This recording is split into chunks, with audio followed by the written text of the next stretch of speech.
Good morning dear students. Cash flow statement के दो question number 1 notes में से और क्वेश्चन नंबर 2 मैंने आपको होमवर्क दिए थे। सेकंड मैंने करवाया था हालांकि, बट फिर भी आपको एक बार रिपीट करना था। और क्वेश्चन नंबर 1 मैंने होमवर्क दिया था, वो छोटा सा क्वेश्चन था सिर्फ ऑपरेटिंग एक्टिविटीज निकालने का। ठीक है, तो उसका आंसर मैं आपको यहां पर बता देता हूं, चेक कर लेना। अब हम आते हैं कंप्लीट क्वेश्चन पर, यानी जो एग्जाम में जिस तरह के क्वेश्चन आते हैं। मैंने आपको अभी तक सिर्फ ये सिखाया है कि डायरेक्ट मेथड कैसे अप्लाई होती है, इनडायरेक्ट मेथड कैसे अप्लाई होती है, उसके फॉर्मेट समझाए थे। ठीक है, और फॉर्मेट के साथ साथ एक छोटे छोटे सिंपल से क्वेश्चन समझाए थे ताकि आपको फॉर्मेट समझ में आ जाए। अब मेन क्वेश्चन पे आते हैं। एग्जाम में जो क्वेश्चन आते हैं वो क्वेश्चन नंबर 3 जैसे होता है, ज्यादा टफ भी नहीं आते, बहुत ज्यादा बड़े एडजस्टमेंट वाले भी नहीं आते। ठीक है, बट फिर भी आप 3rd नंबर क्वेश्चन देखोगे, 4 एडजस्टमेंट नजर आएंगे। इन 4 एडजस्टमेंट में एक डेप्रिसिएशन बहुत कॉमन एडजस्टमेंट, मतलब ये समझ लो इस कैश फ्लो स्टेटमेंट को समझने के लिए आपको 2-4 एडजस्टमेंट भी अगर आपने समझ लिए तो पूरा चैप्टर कंप्लीट हो जाएगा। कोई भी क्वेश्चन इंस्टीट्यूट इनसे बाहर बनाएगा ही नहीं, यानी आपको एक डेप्रिसिएशन का एडजस्टमेंट जरूर देगा। वो कोई असेट सोल्ड और उस पर प्रॉफिट या लॉस के पॉइंट जरूर रहते हैं, बिल्कुल कॉमन बता दो। आप कोई सी भी क्लास, आपके पास अगर 12th क्लास की बुक पढ़ी हो तो उसमें भी क्वेश्चन देख लेना। आप उसके क्वेश्चन भी कर सकते हो अगर आपको प्रैक्टिस बढ़ाना है तो पहला पॉइंट आप देखो, डेप्रिसिएशन से रिलेटेड हमेशा मिलेगा आपको। दूसरा पॉइंट, मोबाइल मशीनरी सोल्ड कर दी तो उसमें प्रॉफिट लॉस होगा, ये भी पॉइंट आपको कॉमन पॉइंट है। तीसरा पॉइंट, टैक्स का पॉइंट और डिविडेंड, ये 2 पॉइंट भी आपको अक्सर मिलेंगे। और ये 2 पॉइंट आपको लगभग लायबिलिटी साइड में देखने को मिलेंगे, एक टैक्स प्रोविजन और एक प्रपोज्ड डिविडेंड। हालांकि अब प्रपोज्ड डिविडेंड को प्रपोज्ड वर्ड ने लिखाया था क्योंकि प्रपोज्ड डिविडेंड आजकल बैलेंस शीट में नहीं आता जब तक कि वो डिक्लेयर ना हो जाए, तो आजकल डिविडेंड पेबल वर्ड लिखा हुआ आएगा। ठीक है, खैर हम इस प्रपोज्ड वर्ड को कट करके पेबल वर्ड कर लेंगे, तो डिविडेंड पेबल है ये, क्योंकि आजकल प्रपोज्ड डिविडेंड की एंट्री नहीं होती है। फिर एक बिल्डिंग कंस्ट्रक्शन से रिलेटेड पॉइंट, तो ये 2-4 पॉइंट आपके कॉमन है। डेप्रिसिएशन वाला, ओल्ड मशीनरी सोल्ड करने का, टैक्स प्रोविजन का और डिविडेंड का, ये 4 तो आप हमेशा ही याद रख लें, यानी इस 4 के बिना तो क्वेश्चन कंप्लीट होगा ही नहीं लगता। इसके अलावा दूसरे पॉइंट भी रहेंगे, वो भी पढ़ेंगे हम, और टफ क्वेश्चन भी करेंगे, बड़े बड़े क्वेश्चन भी करेंगे। एग्जाम में नहीं आते लेकिन हमें सीखने के लिए तो अच्छा रहेगा, हो सकता है उनमें से कोई पॉइंट आ जाए। तो मैंने सब तरह के क्वेश्चन नोट्स में रखे हैं। ठीक है, आपको पूरी प्रैक्टिस करने को मिलेगी। चलिए देखते हैं 3rd नंबर क्वेश्चन, और इन तीनों का एडजस्टमेंट क्या होता है मैं क्वेश्चन में समझाऊंगा। नंबर 1 तो ये कि मैंने हमेशा कहा एग्जाम में आप सबसे पहले पूरा क्वेश्चन थ्रू आउट पढ़ें, इवन बैलेंस शीट भी रीड करें। और हमेशा बैलेंस शीट आपको 2 साल की दी होगी, और अगर 2 साल की बैलेंस शीट नहीं दी होगी तो डेफिनेटली वो आपको उनका डिफरेंस देंगे, increase in capital, increase in reserves, increase in current assets, increase in liabilities वगैरह वगैरह। तो इंक्रीज डिक्रीज कुछ देंगे वो आपको, हमें तो डिफरेंस चाहिए, डायरेक्ट इंक्रीज डिक्रीज दे दे या फिर 2 बैलेंस शीट दे देंगे तो हम डिफरेंस निकाल लेंगे। तो एक तो ये दिया। P&L अकाउंट अक्सर क्वेश्चन में नहीं दिया होता है, बट अगर फिर भी दिया हो, जैसे आप देखेंगे क्वेश्चन नंबर 5 में एक छोटा सा P&L अकाउंट दे रखा है, रेवेन्यू 84,000, फिर less expenses and net profit. तो P&L अकाउंट हमारे काम का नहीं रहता। P&L अकाउंट में सिर्फ हमें जो काम की चीजें वो है non cash and non operating expenses या नॉन ऑपरेटिंग आइटम्स, वो उठाना है बस। हमें सेल्स से कोई मतलब नहीं, हमें परचेज से कोई मतलब नहीं। हम P&L अकाउंट अगर दिया भी है तो उसमें काम की चीज रहेगी, वो उठाएंगे। जैसे डेप्रिसिएशन दिया आप क्वेश्चन नंबर 5 में देखें, तो ये नॉन कैश है, और इंटरेस्ट ये नॉन ऑपरेटिंग है, ये फाइनेंसिंग एक्टिविटी, बस ये 2 काम के, बाकी से कोई मतलब नहीं। तो आपको P&L अकाउंट अगर पूरा और बड़ा भी दिया हुआ हो, मान लो बहुत बड़ा दिया, जानबूझ के उलझाने के लिए दे सकते हैं इस तरह से, बच्चों को कंफ्यूज करने के लिए, तो आप क्या करेंगे, उसमें से पूरा P&L अकाउंट में से हमारे काम की चीज जो आती है, हम क्या लिखते हैं यहाँ सबसे पहले नेट प्रॉफिट, और उसमें एड बैक करते हैं क्या, non cash and non operating item. तो वो non cash non operating item ढूंढेंगे कहां से, P&L से, उसके लिए P&L दिया होता है।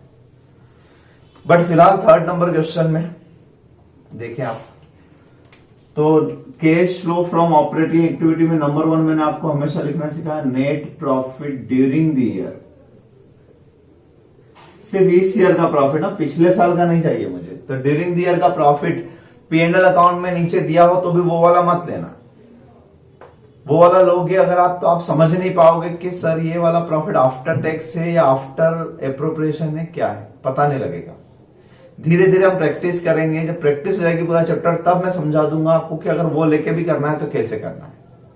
फिलहाल हम लेके करेंगे रिजर्व्स एंड सरप्लस में P&L अकाउंट दिया हुआ, ये सबसे बेस्ट तरीका होता है यहां से लेना, क्योंकि बैलेंस शीट में जो प्रॉफिट गया होगा वो definitely after tax, after all deductions, after all appropriations, transfer to reserve, dividend, सब कुछ लेस करने के बाद वाला फिगर गया होगा।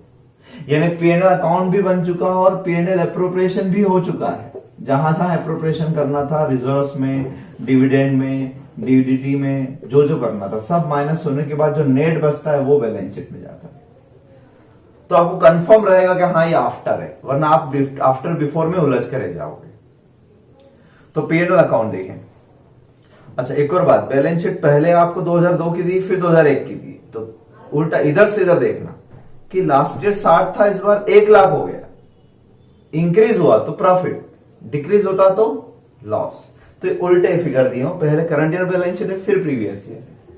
तो मैंने आपको बताया था closing profit and loss minus opening profit and loss. Closing में 1 लाख रुपए, ओपनिंग में 60,000 रुपए, it mean profit during the year हो गया कितना, 40,000 रुपए, 40,000। और P&L नहीं दिखता तो मैं रिजर्व को मान लेता, क्योंकि अगर P&L बैलेंस शीट में नहीं दिख रहा है इसका मतलब प्रॉफिट कहां ट्रांसफर हो गया होगा, पूरा प्रॉफिट जनरल रिजर्व में ट्रांसफर हो गया। तो रिजर्व का डिफरेंस ले लेता, closing reserve minus opening reserve equal to profit. ठीक है, यानी रिजर्व एंड सरप्लस से आपको प्रॉफिट निकालना है। एक बात। दूसरी बात, क्या ऐड करना है यहां पर, एड या लेस करना है, non cash, non operating, non-cash and non-operating items which are debited or credited to P&L account। जो प्रॉफिट एंड लॉस में डेबिट क्रेडिट होने की वजह से आपका प्रॉफिट या तो बढ़ गया था या घट गया था। तो एक बार फिर समझाओ दूं, P&L अकाउंट में सारी चीजें लिख दी जाती है, नॉन ऑपरेटिंग आइटम्स लिख दिए जाते हैं, जैसे इंटरेस्ट ऑन इन्वेस्टमेंट यहां लिख दिया, डेप्रिसिएशन यहां लिख दिया, इसके कारण प्रॉफिट इफेक्ट हो गया आपका। तो हमें इस प्रॉफिट में रिवर्सल इफेक्ट देना, उल्टा जो प्लस हो गया उसको माइनस करना और जो माइनस हो गया उसको प्लस करना, ये कंसेप्ट है। और वो P&L में हुआ हो तो ही करना, अगर P&L में नहीं है, मान लो ये P&L में लिखा ही नहीं, तो फिर आप क्यों प्लस माइनस करोगे? फिर तो आप इसको सीधे के सीधे फाइनेंसिंग एक्टिविटी में या इन्वेस्टिंग एक्टिविटी में लिख दोगे, जिससे रिलेटेड है। क्लियर? तो अब हम नॉन कैश नॉन ऑपरेटिंग में, एक तो जनरल रिजर्व दिख रहा है मुझे, रिजर्व वहीं की वहीं 1.5 लाख था 2 लाख हो गया, भाई 50,000 कैसे इंक्रीज हो गया? डेफिनेटली P&L अकाउंट में से जनरल रिजर्व में एप्रोप्रिएशन हुआ होगा, P&L का एप्रोप्रिएशन हुआ होगा, रिजर्व क्यों बढ़ता है? या और कोई स्पेसिफिक रीजन होता तो क्वेश्चन में दिया होता, नहीं दिया, इट मींस कहां से ट्रांसफर हुआ? P&L से। तो क्या इसके लिए कोई कैश आउटफ्लो हुआ आपका? यानी आपने प्रॉफिट एंड लॉस अकाउंट में से ट्रांसफर टू रिजर्व कर दिया 50,000, उसके बाद नेट प्रॉफिट बता रहे हो आप 40, यानी सही मायने आपका प्रॉफिट तो 90 हुआ ना। तो इसलिए हम क्या करेंगे, इसको एड बैक कर देंगे।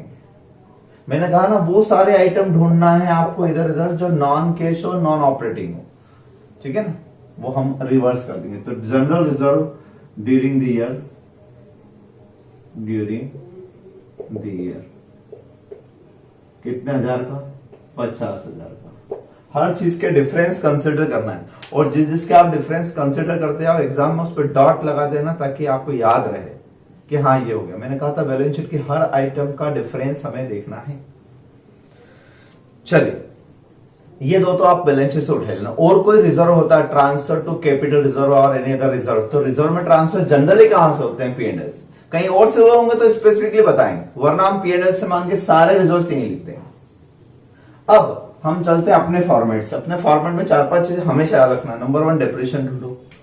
तो depreciation 25% was charge on opening value of plant and machinery. Plant machine की ओपनिंग वैल्यू कितनी है? 5 लाख है।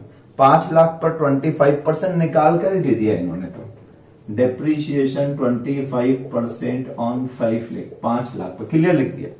नहीं लिखते तो क्या होता? मैंने कहा सबसे इंपॉर्टेंट एडजस्टमेंट डेप्रिसिएशन होता है। तो आपको प्लांट एंड मशीनरी अकाउंट बनाना पड़ेगा वर्किंग नोट में, और ये तो हमेशा ही बनाना है, ये समझ लो आप, क्योंकि डेप्रिसिएशन दिया भी है तो कुछ और गायब कर देंगे और नहीं दिया है तो प्लांट एंड मशीनरी अकाउंट बनाओ, उसका जो डिफरेंस आएगा डिप्रेशन आ जाएगा।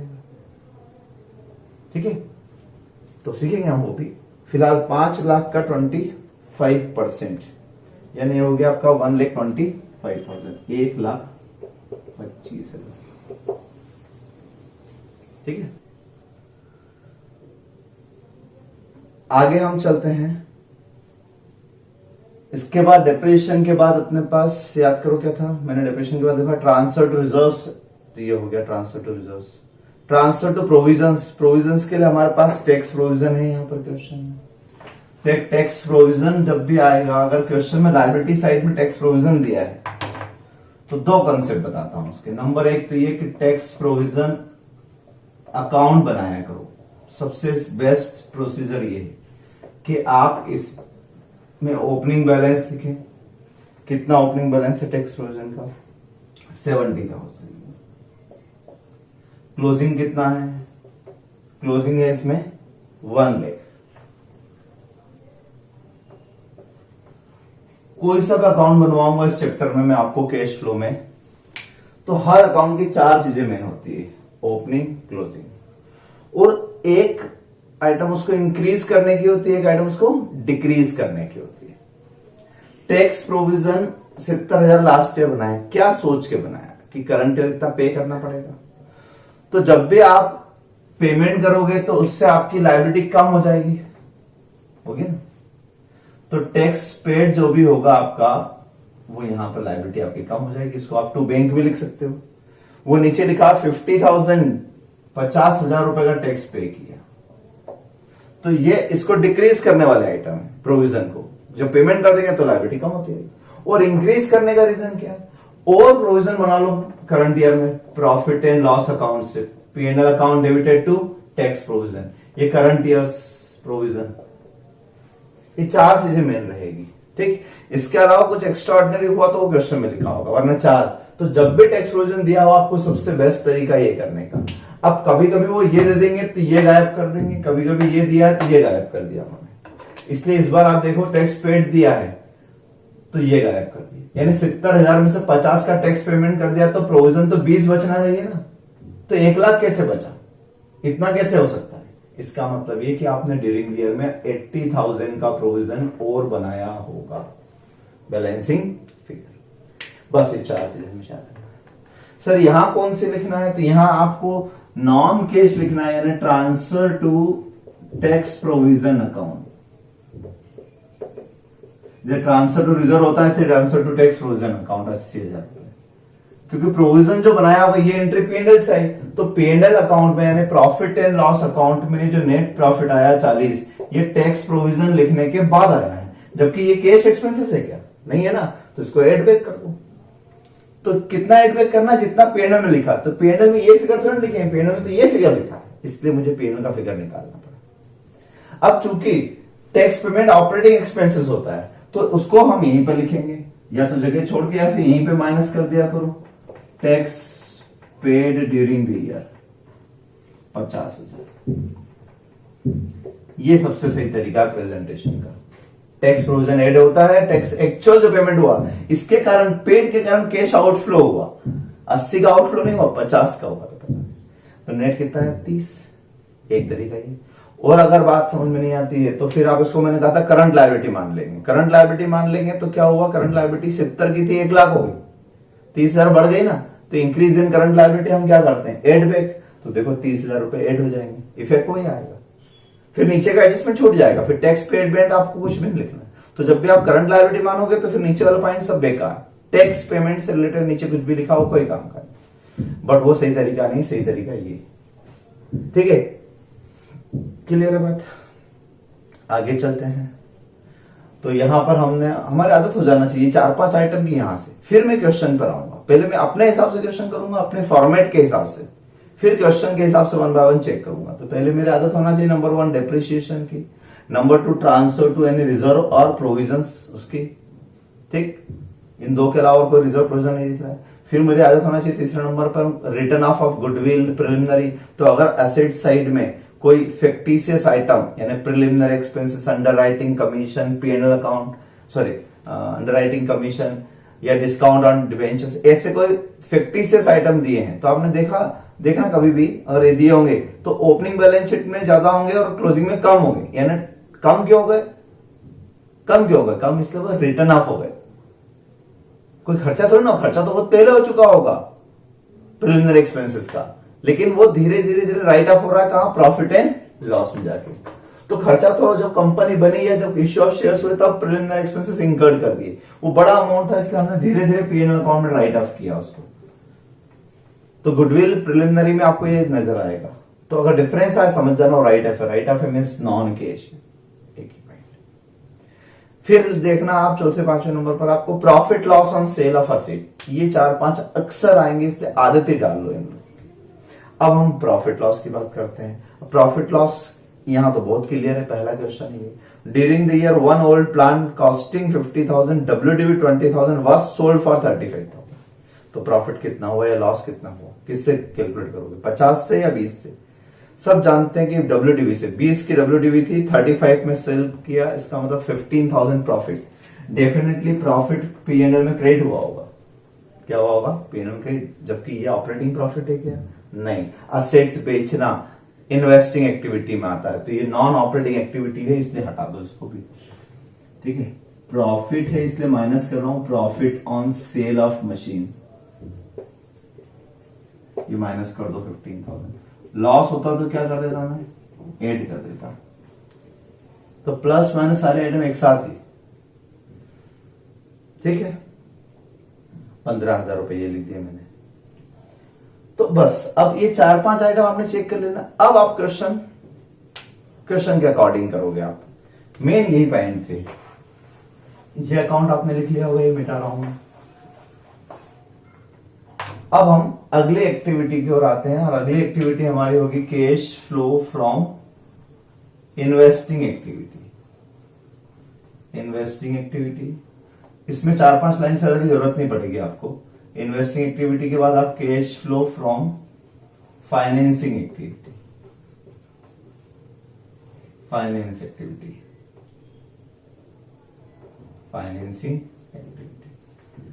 अब बाकी का क्वेश्चन साथ में करोगे पूरा।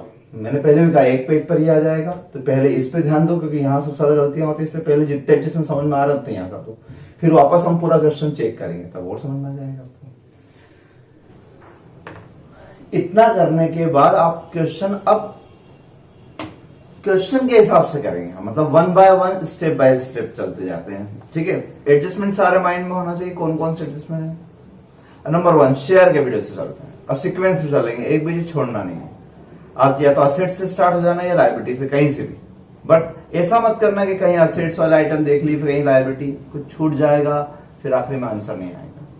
शेयर कैपिटल से 8 लाख और 10 लाख, 2 लाख रुपए इंक्रीज हुए। नीचे कोई पॉइंट एक्स्ट्राऑर्डिनरी कुछ लिख रखा है? नहीं लिख रखा है। ठीक है, शेयर इंक्रीज होने का रीजन क्या होता है? Issue of shares. लेकिन 2 तरीके से होते हैं। Issue of shares for cash consideration भी हो सकता है and for other than cash consideration भी हो सकता है। कई बार हम ऐसा नहीं करते, असेट्स खरीदे उसके बदले में शेयर्स दे दी, बिजनेस परचेस किया अमलगमेशन में और बदले में शेयर्स दे दी, तो वहां कैश नहीं आता है। बोनस शेयर इश्यू किए out of reserve and surplus, तो रिजर्व कम हो जाते हैं, शेयर्स कैपिटल बढ़ जाती है, वो कैश में नहीं होता है। तो आपको रीजन देखना है कि ये इंक्रीज जो हुआ है ये कैश के लिए हुआ कि किसी और चीज के लिए। तो कुछ और लिखा है क्या क्वेश्चन में? नहीं लिखा है, तो आप क्या मानोगे? Definitely for cash consideration. तो 8 लाख से 10 लाख हो जाना मतलब issue of shares. Cash consideration पैसा आया आपके पास 2 लाख रुपए प्लस में। कोई और रीजन होता तो फिर मैं उस तरीके से सोचता, आएगा आगे है ना। अगर ये प्लांट मशीन के बदले में इश्यू किया होता तो ना मैं प्लांट मशीन परचेज लिखता और ना इश्यू ऑफ शेयर्स लिखता, दोनों क्रॉस, क्योंकि ना प्लांट मशीन से कैश गया और ना इश्यू ऑफ शेयर से कैश आया। तो कई एक्सचेंज ऑफर जब होता है तो उसको कैश फ्लो में नहीं लिखते। कैश फ्लो में कैश लिखना, बस आप तो माइंड में ये चला। शेयर कैपिटल कम होने का रीजन क्या होता है? रिडम्पशन या बायबैक। अगर ऐसा होता तो मैं नेगेटिव लिखता। रिजर्व्स एंड सरप्लस वो हम यहां ले चुके हैं, तो अगर यहां लेना भूल जाओगे तो बाद में इस तरह से टैली करना 1 बाय 1 तो याद आ जाएगा। फिर P&L वो भी हम ले चुके हैं। डिबेंचर्स पहले नहीं थे और अब 2 लाख रुपए के आ गए। इसका मतलब ये हुआ कि इसको भी हमने इश्यू किया, इश्यू ऑफ डिबेंचर्स। पर एक बार देख लेना कि कहीं प्रीमियम पर तो नहीं है या डिस्काउंट पर तो नहीं है। तो कहीं पर भी आपको पूरे क्वेश्चन में कहीं प्रीमियम ऑन या प्रीमियम या discount on issue of debentures लिखा है या इश्यू ऑफ शेयर्स लिखा, नहीं लिखा। लिखा होगा तो हम वैसा कर देंगे, प्रीमियम होगा तो प्लस करके लिख देंगे और डिस्काउंट हुआ तो माइनस करके लिख देंगे। तो फिलहाल 2 लाख रुपए डिबेंचर्स से आए आपके। Provision for taxation, provision for taxation का नेट इफेक्ट हम ले चुके हैं, दोनों पेमेंट भी ले चुके हैं और प्रोविजन भी ले चुके हैं। ये भी टेली हो जाएगा, अगर भूल जाओगे आप तो यहां आके कर लेना। प्रपोज्ड डिविडेंड, ये मैंने कहा था कॉमन एडजस्टमेंट, जिसको हम डिविडेंड पेबल बोलेंगे, है ना, because dividend if declared then recorded as liability. तो लायबिलिटी तभी बनता है, अदरवाइज आजकल प्रपोज्ड डिविडेंड की एंट्री नहीं होती। तो लायबिलिटी बन चुका है, it means it is declared.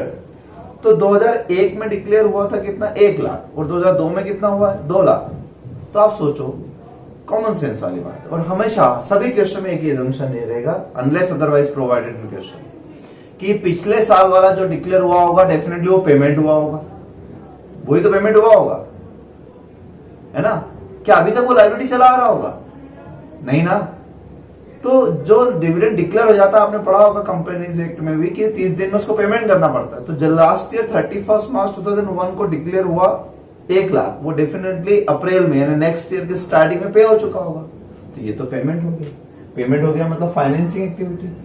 Dividend paid for 2001 कितने लाख रुपए का, 1 लाख रुपए का,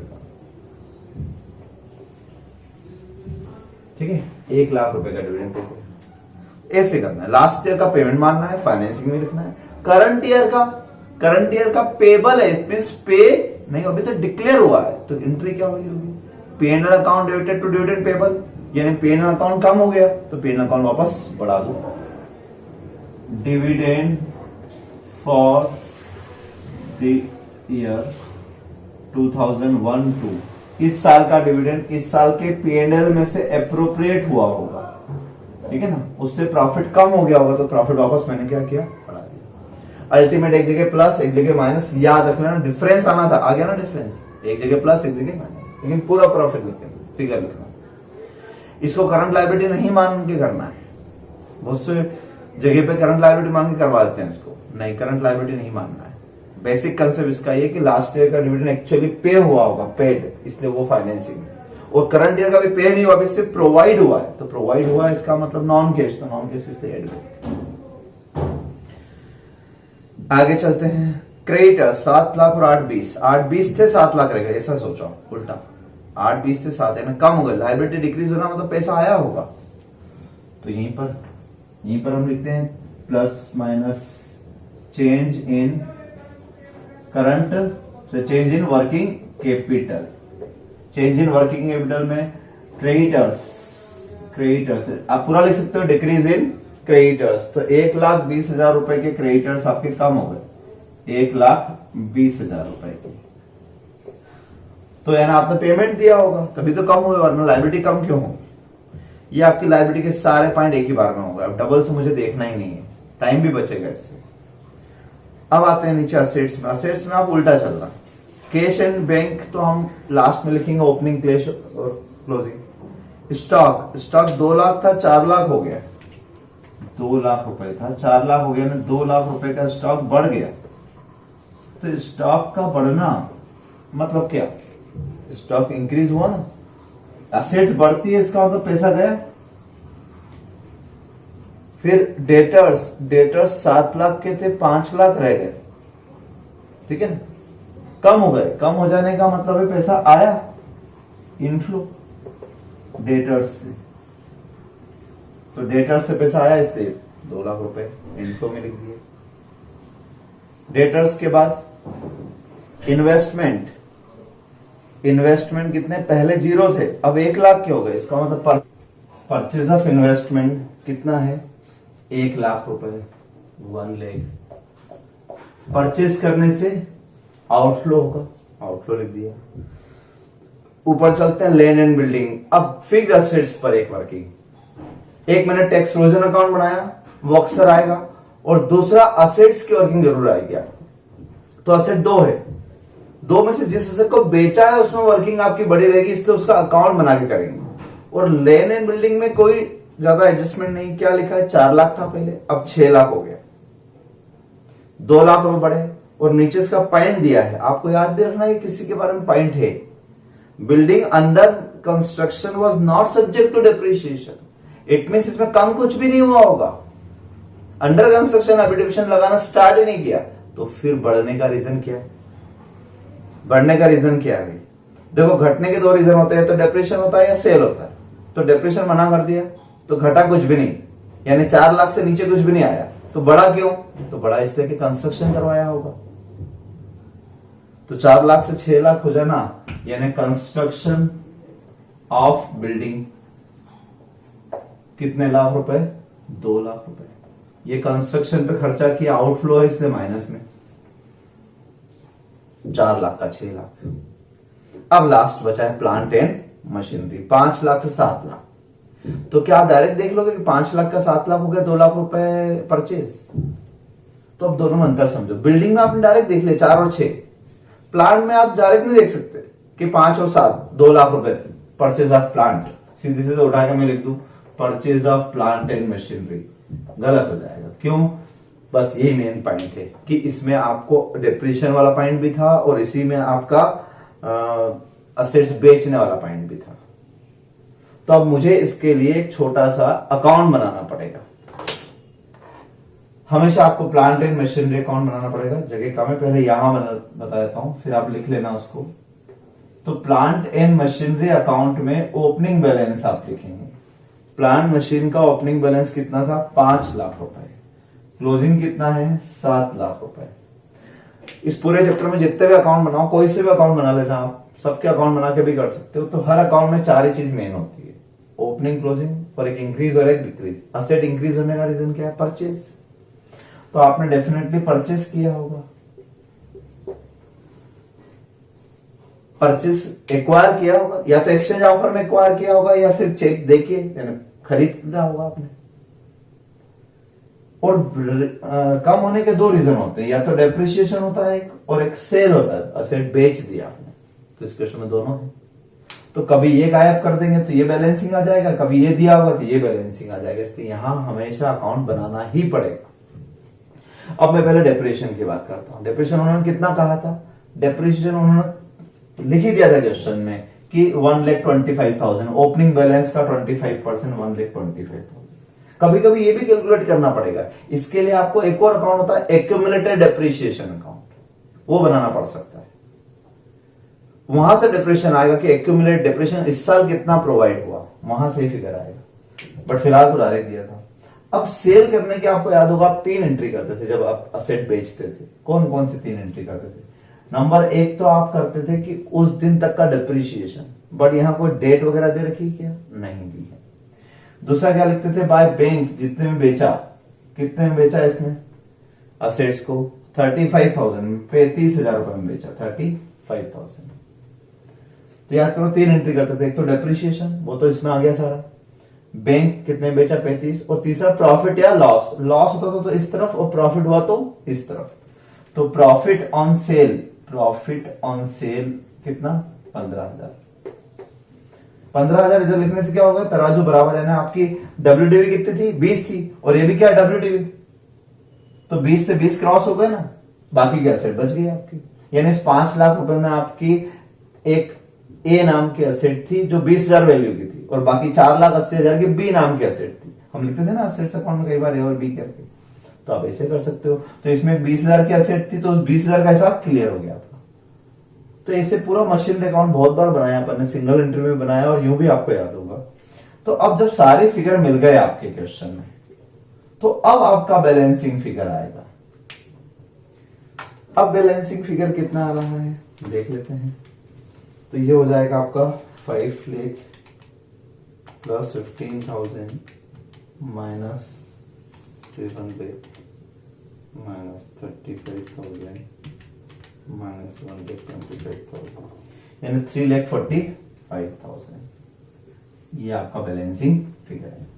तो सही मायने में आपने असेट 5 और 2 7, मतलब 5 और 7 ऐसे नहीं, ऐसे लिखते गलत हो जाता कि 2 लाख की खरीदी। 2 लाख की नहीं खरीदी आपने असेट एक्चुअली जो परचेज की है वो 3,45,000 की खरीदी, 3,45,000 की असेट्स खरीदी है। और कुछ नहीं लिखा है तो डेफिनेटली कैश में ही खरीदी होगी, यानी कोई एक्सचेंज ऑफर नहीं है। एक्सचेंज ऑफर होता तो क्वेश्चन में नीचे एडजस्टमेंट देंगे। तो एक ये अकाउंट और एक टैक्स प्रोविजन अकाउंट, ये दो बिल्कुल कॉमन अकाउंट है और लगभग हर क्वेश्चन में आएंगे। एग्जाम में भी कोई क्वेश्चन आएगा तो ये जरूर पॉइंट होगा। और एक डिविडेंड वाला पॉइंट मैंने आपको बताया, डिविडेंड करंट ईयर का यहाँ ऐड करना है और लास्ट ईयर का यहाँ पेमेंट कर देना है। ये अकाउंट आप लिख लें, ठीक है। अच्छा, डेप्रिशिएशन, इस अकाउंट में जितने फिगर मैंने लिखे थे उन सब का इफेक्ट बताता हूं मैं आपको। इस अकाउंट में मैंने अभी आपको क्या लिखा, ओपनिंग क्लोजिंग। ओपनिंग क्लोजिंग छोड़ दो तो बैलेंस शीट छोटा। उसके अलावा जो भी फिगर लिखे आपने देखा कहीं कहीं लिखे होंगे, तो आप हमेशा आखिर में एक बार चेक कर लेना। असेट बेचने का 3 जगह जरूर आया होगा। असेट सेल की होगी तो असेट सेल का प्रॉफिट लॉस यहां आया होगा, ठीक। असेट बेची अगर तो उसको यहां जरूर लिखेंगे हम, sale of plant and machinery. कितने में, 35,000 प्लस पैसा आया पूरे 35। तो इसलिए प्रॉफिट डबल से लिखने की जरूरत नहीं, ऑटोमेटिक इसमें आ गया प्रॉफिट लॉस जो भी। तो आपको तो सिर्फ सेल्स कंसिडरेशन लिखना है, ठीक। तो एक बार यहां प्रॉफिट लॉस आता है, एक बार यहां सेल परचेज आता है, और तीसरी बार आता है उस अकाउंट में। ये परचेज और सेल कहां लिखे हुए होंगे, उस अकाउंट में। तो इसे 3 जगह देख रहे हैं, 3 जगह लिखा है कि नहीं आपने, इसका 3 जगह इफेक्ट हुआ कि नहीं हुआ। मैं अकाउंटिंग नहीं बता रहा हूं, अकाउंटिंग में 2 इफेक्ट होते हैं। मैं बोलता हूं कहां कहां पर इसको लिखना चाहिए। तो एक बार यहां लिखना चाहिए, एक बार यहां लिखना चाहिए, एक बार अकाउंट्स में लिखना चाहिए, ठीक। इस तरीके से बैलेंस शीट की आइटम 1 बाय 1 हम चले। अब आखिरी में एडजस्टमेंट और चेक कर लेते हैं। तो एडजस्टमेंट नंबर 1 पहला डेप्रिसिएशन हो गया हमारा। नंबर 2 असेट सेल करना यहां लिख दिया, उसका प्रॉफिट यहां लिख दिया, ये भी चेक कर लिया हमने। तीसरा टैक्स पेमेंट हमने यहां लिख दिया, बराबर ऑपरेटिंग होता है। बिल्डिंग कंस्ट्रक्शन ये भी हमने लिख दिया, ठीक है। बस, तो ऐसे आपको कंफर्म रहेगा कि आपने क्वेश्चन में एक एक आइटम चेक कर रहे हैं, कहीं कुछ छूटा नहीं। तो 100% आपका आंसर सही आ गया।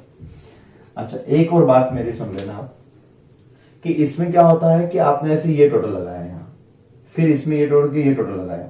अब मान लो आपका आखिरी में आंसर नहीं मिला तो आपको ये कट करना पड़ता है, फिर ये कट करना पड़ता है, बहुत काटा पिटी हो जाती है। तो आप ऐसी कंडीशन में इसको पेंसिल से लिखें, और लास्ट में अगर आंसर मिल जाता है तो फिर आप इसको इंक आउट कर देना, है ना। या फिर आप एक काम करना कि आप बीच में ब्रेक दो ही मत, आप तो टोटल ही लगा लो आखिरी तक ही। आखिरी तक टोटल लगाते हैं हम, कितना हो जाएगा, 40,000, 40,000, 50,000, 125, 80,000, 2 लाख। ये प्लस वाले आइटम 2 लाख, माइनस वाले आइटम में करता हूं मैं, माइनस में 65,000 तो ये हो जाएंगे, और 3,20,000, ठीक है। तो अल्टीमेट फिगर 3,10,000 रुपए आया, 3,10,000 रुपए, 3,10,000 रुपए। अब इस तरफ चलते हैं। इस तरफ नेगेटिव ज्यादा दिख रहा है मुझे, 1 लाख, 2 लाख और 3,45, यानी कि ये 6,45,000 तो यही हो गए। 645 और 645 में से 35 माइनस कर देंगे तो 6,10,000 नेगेटिव में, 6,10,000 नेगेटिव में। ये इन्वेस्टिंग एक्टिविटी का। फिर यहां पर देख रहे हैं 2 लाख, 2 लाख और 1 लाख, यानी कि यहां पर हमारे 3 लाख पॉजिटिव है, ठीक है। इस तरीके से 1 2 3 फिगर बाहर आ जाना चाहिए। अब इन 3 फिगर में से 3,10,000 प्लस में है, 3 लाख ये भी प्लस में है, और ये माइनस में 6,10,000। इसका मतलब ये हुआ इस क्वेश्चन में, तो नेट कैश इंक्रीज 0 आ रहा है। Net increase in cash and cash equivalent 0। तो ओपनिंग अगर मैं ऐड करता हूं, opening cash and cash equivalent कितने लाख रुपए आप क्वेश्चन में देखें, 2 लाख। तो क्लोजिंग कितना आना चाहिए, 2 लाख रुपए, closing cash and cash equivalent. तो क्या क्लोजिंग कैश 2 लाख आ रहा है, यस एग्जैक्ट। तो ऐसा भी होता है कई बार। ये आपका कंप्लीट क्वेश्चन विथ एडजस्टमेंट बता दिया। ऐसा ही क्वेश्चन 99% केसेस में आप देखना। सजेस्टेड आंसर्स इंस्टीट्यूट की साइट पे मिलेंगे आपको, पिछले पेपर, पिछले अटेम्प्ट के, आप देख लेना। उसमें कभी कैश फ्लो का आया होगा तो इतने ही एडजस्टमेंट वाला क्वेश्चन अक्सर आता है। अब आपके लिए होमवर्क है एक तो यही क्वेश्चन करना है, सबसे पहले तो इसी को करना है अच्छे से।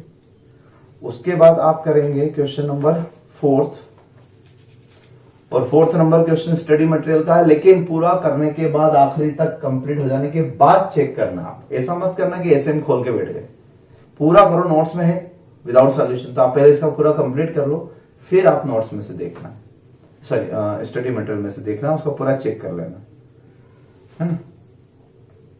और आगे चलते हैं। इसके बाद क्वेश्चन नंबर 5, क्वेश्चन नंबर 5 भी होमवर्क रहेगा। क्वेश्चन नंबर 5 में 2 साल की बैलेंस शीट दे रखी है, ये तो बड़ा इजी पॉइंट है।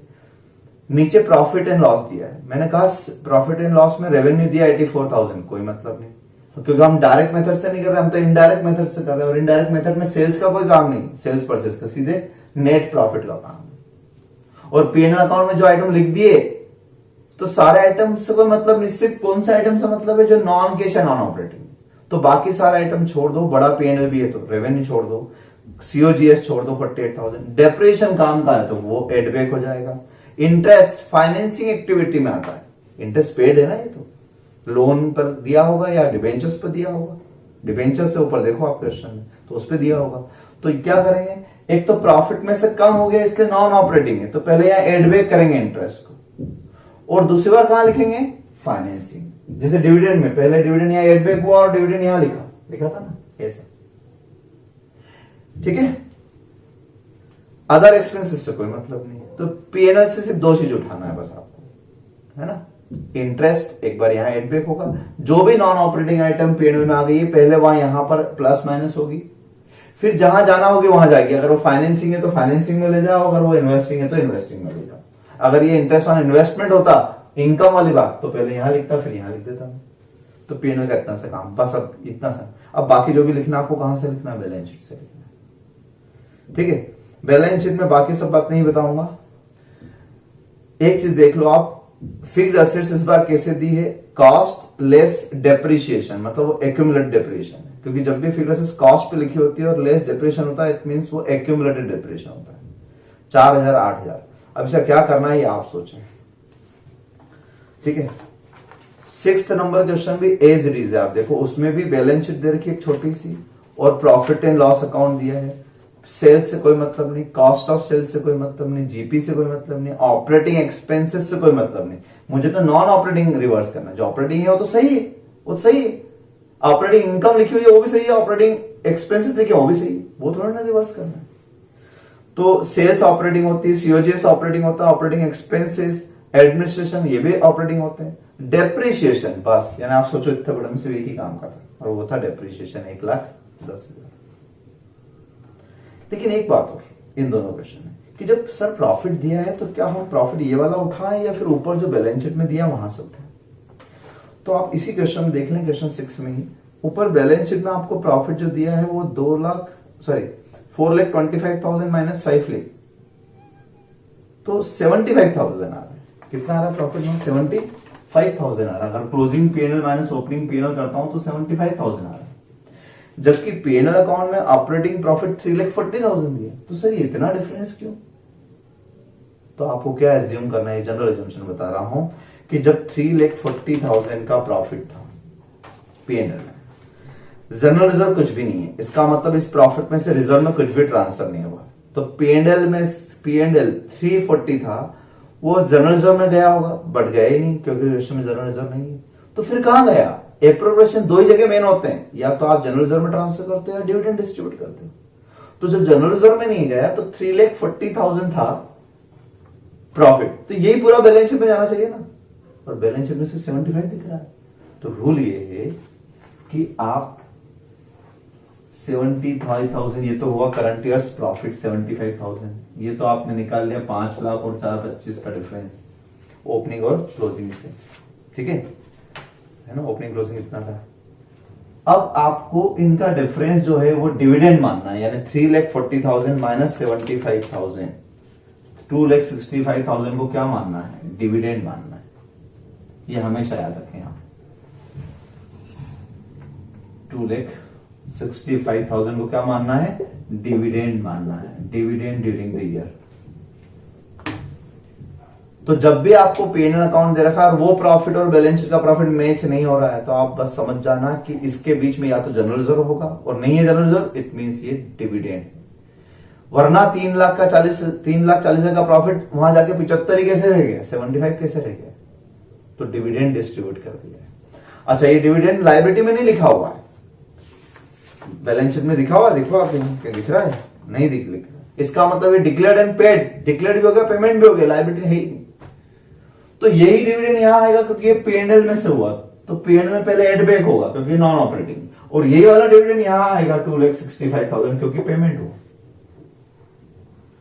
और हमने जो क्वेश्चन किया अब ये थर्ड, इसमें क्या था, इसमें डिविडेंड लायबिलिटी में दिया था, तो करंट ईयर वाला मैंने यहां लिखा था क्योंकि वो P&L से आया हुआ, और लास्ट ईयर वाला कहां लिखा था, पेमेंट। तो ये बात भी डिविडेंड के बारे में बैठा लो माइंड में कि डिविडेंड अगर एक ही फिगर दिया है तो वही फिगर यहां आएगा, वही फिगर यहां आएगा, और अगर दो फिगर दिए हैं तो करंट ईयर वाला जो है वो यहां आएगा because current year profit add back and last year paid. ये डिविडेंड के बारे में कंसेप्ट। तो अब आपके क्वेश्चन यहां तक हो सकते हैं। तो आप 6th तक कंप्लीट करें क्वेश्चन, फिर मैं आगे की बात करूंगा आपको। 6th क्या, बल्कि एक और क्वेश्चन देख लेते हैं होमवर्क में। अब मैं भी क्या कर सकता हूं, क्वेश्चन है तो दे रहा हूं मैं आपको होमवर्क, और प्रैक्टिस तो करना पड़ेगी, इसलिए आप बच नहीं सकते। तो 7th नंबर क्वेश्चन भी आपको होमवर्क में। और ये कभी मत सोचना कि मैं ऑनलाइन पढ़ा रहा हूं तो अलग टाइप से, सेम वैसा ही पढ़ा रहा हूं जैसा नॉर्मल क्लास में। अगर ये रेगुलर क्लास होती तो भी आपको इतना होमवर्क मिलता, इसलिए कभी ये मत सोचना, ठीक है ना। मैंने हर जितने भी आज तक वीडियो लेक्चर बनाए हैं उन सारे लेक्चर में मैंने जो भी बताया है, जो भी पढ़ाया है, जो भी होमवर्क दिया है, वो सेम वैसा ही दिया है जैसा मैं नॉर्मल कोर्स में करता हूं। इसलिए आपको इतने क्वेश्चन तो करना है 7th तक, ठीक। Thank you so much.